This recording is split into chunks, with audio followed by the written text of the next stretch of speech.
Assalamualaikum warahmatullahi wabarakatuh. Perkenalkan, nama saya Ayetita dari Prodi S1 Akuntansi.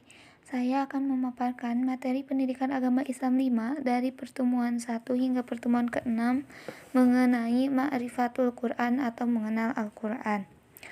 Kalamullah adalah dua unsur kata dari lafaz kalam dan Allah. Firman Allah dalam bentuk wahyu yang disampaikan kepada para nabi dan rasulnya melalui malaikat Jibril. Proses turunnya Al-Quran. 1. Al-Quran turun langsung secara sekaligus dari Allah ke Lauh Al-Mahfuz. Yang kedua, Al-Quran diturunkan dari Lauh Al-Mahfuz ke Bait Al-Izzah. 3. Al-Quran diturunkan dari Bait Al-Izzah ke dalam hati Nabi dengan jalan yang berangsur-angsur. Selanjutnya, mukjizat Al-Quran. Mukjizat adalah hal luar biasa yang Allah berikan kepada seorang nabi atau rasul untuk membuktikan kebenaran pengakuan kenabian atau kerasulan. Selanjutnya, syarat mukjizat. Yang pertama, sesuatu yang tidak bisa dilakukan selain oleh Allah. Kedua, sesuatu yang di luar kebiasaan. 3. Disampaikan terkait dengan syariat atau dakwah. 4. Terjadi karena adanya penentang. 5. Seseorang tidak dapat mendatangkan terhadap orang yang menentang sebagai pembuktian. Selanjutnya, unsur mukjizat.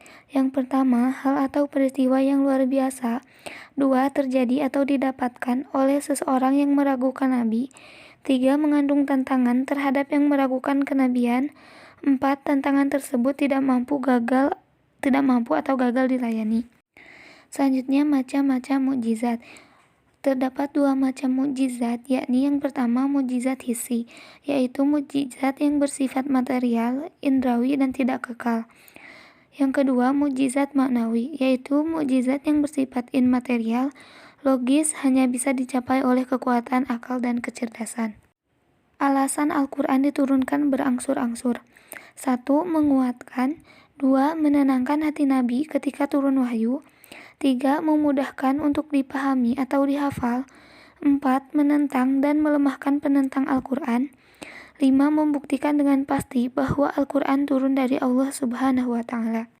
Selanjutnya, Asma'ul Quran. Pertama, Alkitab. Alkitab yaitu tidak ada keraguan padanya dan sebagai petunjuk bagi mereka yang bertakwa. Kedua, petunjuk. Al-Quran diturunkan pada bulan Ramadan sebagai petunjuk bagi umat manusia. 3. Cahaya. Kitab Al-Quran menjadi cahaya penerang bagi pembacanya kelak di liang lahat. 4. Ruh.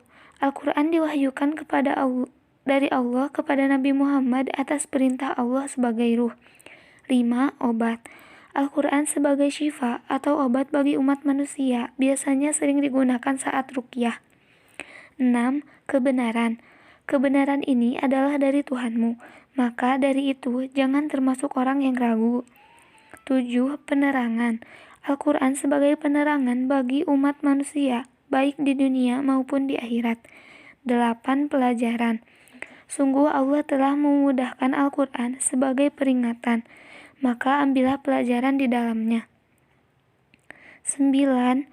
Berita gembira. Al-Quran dapat menjadi kabar gembira bagi orang-orang yang berserah diri. 10. Az-Zikra. Sesungguhnya Al-Quran telah dikirimkan, maka harus pula dipelihara. 11. Al-Furqan. Al-Quran sebelum menjadi petunjuk bagi manusia, Allah menurunkan Al-Furqan atau pembeda yang hak dan yang batil. 12. Rahmat. Al-Quran Allah turunkan sebagai pedoman bagi manusia, petunjuk dan rahmat bagi kaum yang meyakini. Selanjutnya, Al-Quran sebagai pedoman hidup. Manusia sebagai produk Allah Subhanahu wa Ta'ala sehingga perlu pedoman. Al-Quran adalah buku pedoman bagi manusia. Kedahsyatan kekuatan Al-Quran ditempatkan di kalbu. Al-Quran harus dimengerti, jangan salah mengambil message. Membaca ada dua makna. Makna yang pertama yaitu membaca membuat yang tidak tahu menjadi tahu. Yang kedua, membaca merubah bentuk lambang-lambang menjadi satu. Melanggar Al-Quran sama dengan mengundang kerugian. Al-Quran dibutuhkan bukan untuk kehidupan di akhirat, melainkan untuk kehidupan saat ini di dunia. Al-Quran adalah bentangan jalan yang dihamparkan Allah bagi orang yang ingin menuju ke dunia bahagia akhirat surga. Selanjutnya, ma'rifatullah Quran atau fungsi Quran. Al-Quran diturunkan Allah kepada Nabi Muhammad untuk disampaikan kepada umat manusia bagi kemaslahatan dan kepentingan mereka, khususnya umat yang percaya akan kebenarannya. Fungsi Al-Quran: 1. Sebagai petunjuk manusia. 2. Sebagai peringatan dan pembelajaran. 3. Sebagai pembenar. 4. Sebagai pelajaran dan penerangan. 5. Sebagai pengajaran. 6. Sebagai petunjuk dan kabar gembira. 7. Sebagai pembanding atau pembeda. 8. Sebagai pembentang atau penjelas.